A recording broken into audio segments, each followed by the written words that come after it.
We're going to begin by looking at Europe in the 14th century. Europe is emerging from the Dark Ages, and new technologies and innovations are beginning to appear. The new information and discoveries are causing an age of humanism, and regional and artistic styles are developing. Artisan guilds begin to form, and town rivalries start to emerge. For now, we are focusing on Italy, and the two main town rivalries that exist are between Florence and Siena. Emphasis on the individual is on the rise.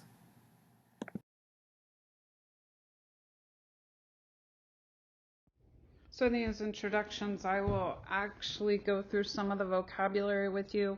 The vocabulary for the art itself is usually in the main part of the presentation, so I can show you a visual example of it. But let's talk a little bit about vocabulary that you just heard me say in the introduction slide. So I talked about guilds. Guilds were an ancient union, or a group of businesses that specialized in a certain trade. So the linen guild would be comprised of yarn farmers, yarn dyers, and weavers. And they would all rely on one another for stock and supplies to maximize their success as a business. The guilds were usually peasants. They were a group of people who, by forming a union, were more powerful against the lords. They would often develop educational tools between their members so that they could encourage more people in the business. So like, let's say you're part of the sword makers guild, there would probably be several metalsmiths, and if you were interested in becoming a sword maker, you might study underneath the metalsmith in that guild. In this way, they became a little more powerful for economic purposes, so they were able to drive economic prices. Sometimes it was so powerful that it created a cap on their goods and services so that the lords couldn't drive up the price. In doing so, it would help the peasant members of the class be able to afford their products. So you just heard me mention a key term, humanism. In a broad sense, humanism simply means the rise of the individual. But there are some visual clues in art that are beginning to emerge that indicate the rise of the individual during the Proto-Renaissance. This is particularly evident in paintings that have religious figures in them. If we compare a medieval depiction of a figure with a Proto-Renaissance depiction of a figure, we begin to see that artists are making figures seem more human-like and more relatable to the individual in society. So instead of the religious figures seeming otherworldly, seeming as if the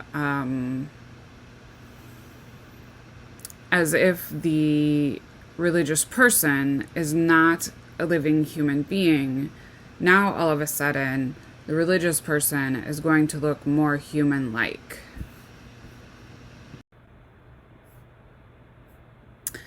In this work of art, humanism is seen in the way that the artist portrays Jesus. Stop and look at what the artist does to emphasize Jesus' human features. See if you can name at least 3 details that the artist has painted to show us that Jesus is a man and not just a heavenly figure.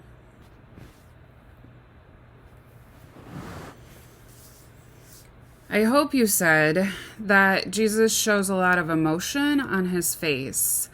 The artist shows us this through the line work that he uses in Jesus's face, through the slant of the eyes and the downturn of the lips. Jesus looks as if he's in pain. Only humans exhibit that kind of emotion. You see it some on animals, but for the most part, emotion is something that we relate to as human beings here on Earth. You see the individual muscle structure of Jesus, whereas when we talked about figure 1 in the previous slide, there was no muscle structure shown at all. his body looks human, just like ours. We look in the mirror and can relate to this human body the way we relate to our own. In addition, you can see that the slant of the figure is a normal slant, in which if the figure were hanging from, in this case, across, the body would be positioned at a slight angle. And so that slight angle helps us to relate to the position of the body as being human.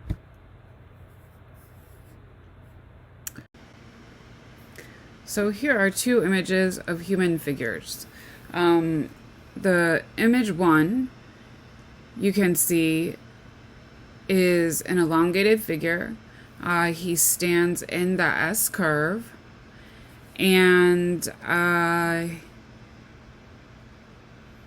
he has one hand up in sign of benediction. The figure on the right, number 2, stands in contrapposto, has a demon on his shoulder, and I think a lion at his side. Which one of these two individuals do you feel looks more human-like?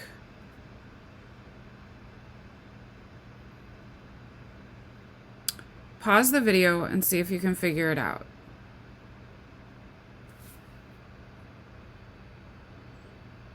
I hope your answer was number 2. The second one is more human-like because we can see the individual muscle structure of the person.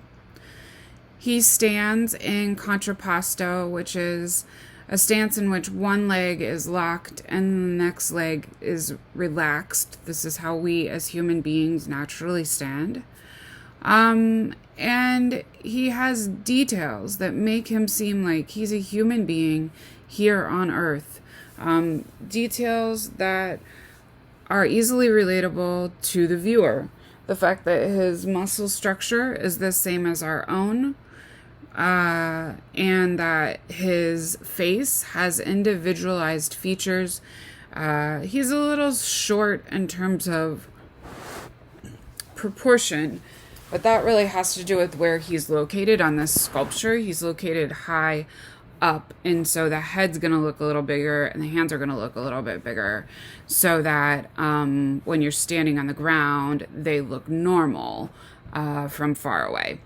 If the figure is far away from you and the hands and head aren't big enough, you're not going to be able to see them from where you're standing.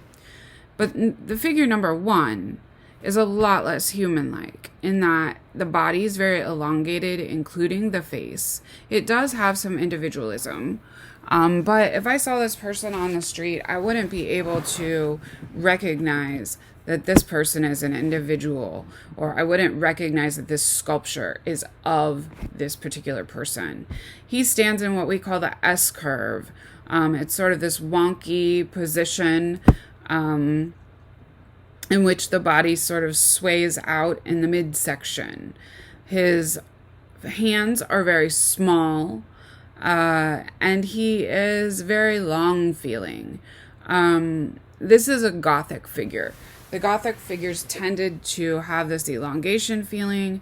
They tended to be less realistic, and a little bit less individualized than in the Proto-Renaissance time. This new humanistic era we're going to see develop and flourish starting in the Proto-Renaissance. We are still in an age of humanism today.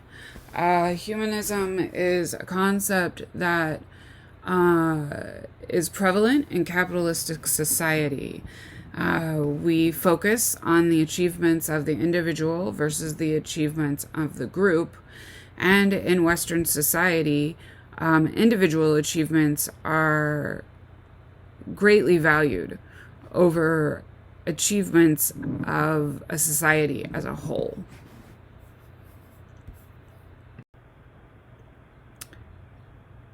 Going back to the ideas of humanism, humanism is literally the emphasis on the individual.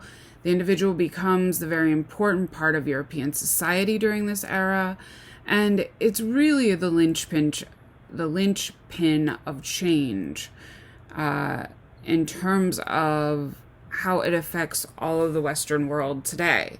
It's this concept of me versus we. It's this concept of I think, therefore I am.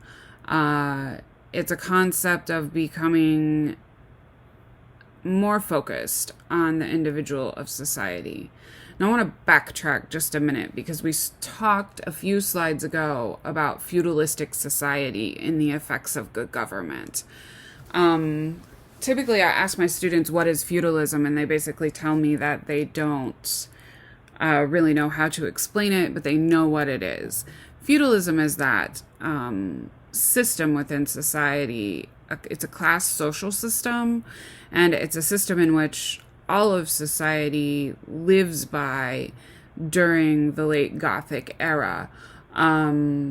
It's a society in which they collectively work the land together to create a miniature economy and a miniature working society within the town. And so it's a more collected idea of society. It's a more communal idea of society. When the Proto-Renaissance comes along, all of a sudden that individual in society becomes more important. We begin to focus more on that idea and concept of who am I and how do I fit into the world around me, regardless of what society says about me. These ideas of I think, therefore I am come into play more and more as we get closer and closer to the contemporary time period. Does that mean that feudal society is not as sophisticated as the Western society's ideal system of humanism? The answer to that question is no. Each society runs in its own way. Each society has its own sophistications. Each society has its own system of achievement. So if you look at our world today, you couldn't say that the Western world is more accomplished than, say, the Asian world or the African world or the Eastern world. Sometimes they're just a different way of life or a different way of looking at community as a whole. Sometimes they are systems of society that work better than our individualistic society that we focus on in the West. Not everybody likes this new rise of humanism that comes about in the Proto-Renaissance style. In fact, the people who don't like it a lot are the courts. They don't like it because they know that it brings power to the individuals in society, and they're afraid. They're afraid that their power will be challenged if they realize that there are more people in general society than there are people in the court. And so the people of the court adopt a love for a style called the International Gothic style. It has lots of gold leafing. Here is an example of it by Simone Martini and Lippo Memmi. It also has an ornate framing to it. And you can see that the figures feel very long. They're a lot less humanistic. They feel tall, sort of like somebody stretched them out after drawing them. You can see that the figures feel rich and opulent, and this feels like a work of art that you would have to have a lot of money to buy. This very decorative trim is something that we see a lot in the Gothic style, but this style, the International Gothic style, is really a direct answer to the rebuttal of humanism. It's a rebuttal of the humanism by the court. The court does not want to pay major artists lots of money for humanistic works of art. So instead, they commission works in the International Gothic style to continue on with our art collection. The court is often a heavy patron of the arts, which means that they are the buyers of art. They need art. Remember, at this time, there's no photography, so if you want a family portrait to secure your legacy, it has to be done through paint. Oftentimes, these works of art, the International Gothic style works of art, are done in tempera. It's a paint that's mixed with egg and applied to the surface of the board. So in this case, this is paint that's applied on wood. Tempera has a unique feel to it. It has a linear feel to it.